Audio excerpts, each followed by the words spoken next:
Fala galera, canal Pobrejando de volta para falar do que a gente mais ama, futebol sem enrolação e com opinião.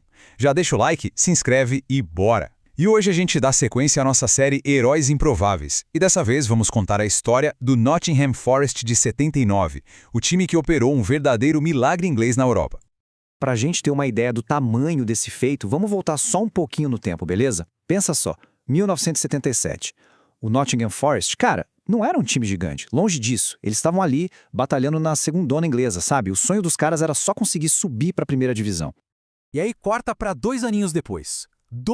Esse mesmo time que mal tinha subido, não só se segurou na elite, como foi lá e conquistou a Europa. Ganhou a Copa dos Campeões Europeus. É um salto que, sério, não faz o menor sentido. Então a grande questão é essa, né? Como é que o impossível virou realidade? Como que um time sem grana, sem estrela, saído da segunda divisão, foi lá e dominou o continente? É essa história que a gente vai desvendar agora. Olha, toda grande história tem um começo, e essa começa no comando, nas mentes por trás desse projeto maluco. Bora conhecer os caras que construíram essa crença de que dava para ganhar. E tá aí a dupla, os responsáveis pelo milagre, o técnico Brian Clough e o assistente dele, Peter Taylor. Esses dois, eles não pensavam futebol, eles respiravam futebol, e de um jeito que ninguém na época entendia. Mas qual que era o segredo então? Se não era dinheiro, se não era jogador famoso, o que era? Era uma filosofia, uma ideia muito, mas muito clara do que um time de verdade precisava ser. Beleza, vamos lá, vamos entender essa filosofia do Forest. Era simples, mas genial. Primeiro ponto, o coletivo sempre, mas sempre ia ser maior que qualquer estrela. Esquece o craque que resolve sozinho. Segundo, organização tática. Tinha que ser um reloginho, cada jogador sabendo exatamente o que fazer. Terceiro, confiança. O Clough era mestre nisso. Ele fazia os caras entrarem em campo achando que eram os melhores do mundo. E por último, e isso é curioso, salários baixos. Para ninguém criar ego, para todo mundo manter o pé no chão. No final das contas, o que importava era o time, o grupo.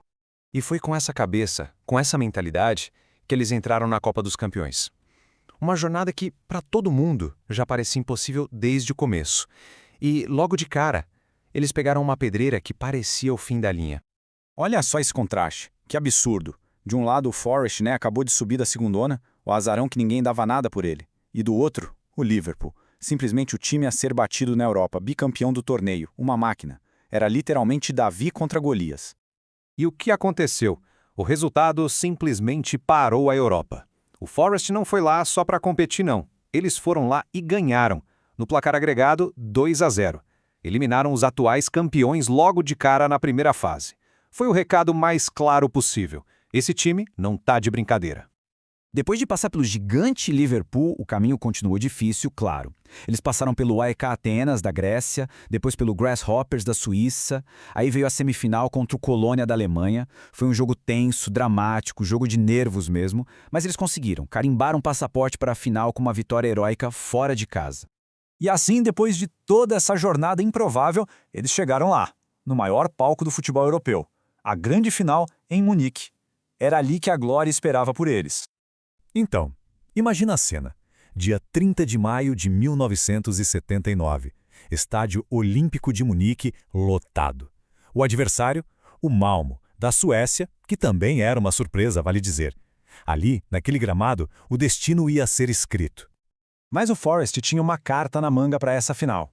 Esse número aí, 1 milhão de libras, era a grana que eles pagaram no atacante Trevor Francis.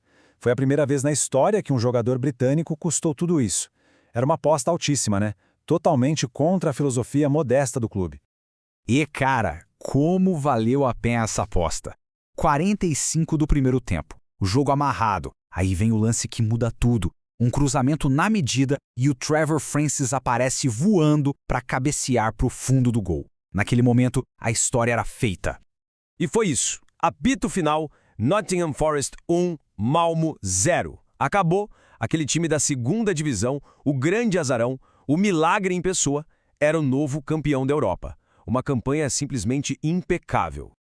Mas a história não acaba ali, com o apito final. De jeito nenhum. O que aquele time do Nottingham Forest fez naquela temporada deixou uma marca, um legado que o futebol nunca mais esqueceu. E a gente volta para o ponto principal. O clube não tinha craques galácticos, não tinha um caminhão de dinheiro. O que eles tinham era algo que grana nenhuma compra, um espírito de equipe que não quebrava por nada e uma fé cega no plano de jogo deles. E para deixar bem claro quão bizarro e único foi esse feito, olha só isso. O Nottingham Forest é o único clube na história do futebol a ter mais títulos europeus do que títulos da própria Liga Nacional. E detalhe, eles foram lá e ganharam de novo no ano seguinte, em 1980. É uma coisa que simplesmente não acontece. Para a gente fechar, tem uma frase que resume essa história perfeitamente. O Nottingham Forest não ganhou por acaso. Ganhou porque jogou como um time que sabia quem era. Ou seja, não foi sorte, foi identidade. Foi a maior prova de todas de que, no futebol, um grupo que sabe o que quer e joga junto de verdade, esse grupo pode fazer o impossível. E aí, o que você acha dessa história? Comenta aqui embaixo e compartilha. Aqui é o Pobrejando, futebol raiz, resenha sincera e opinião sem filtro. Até a próxima!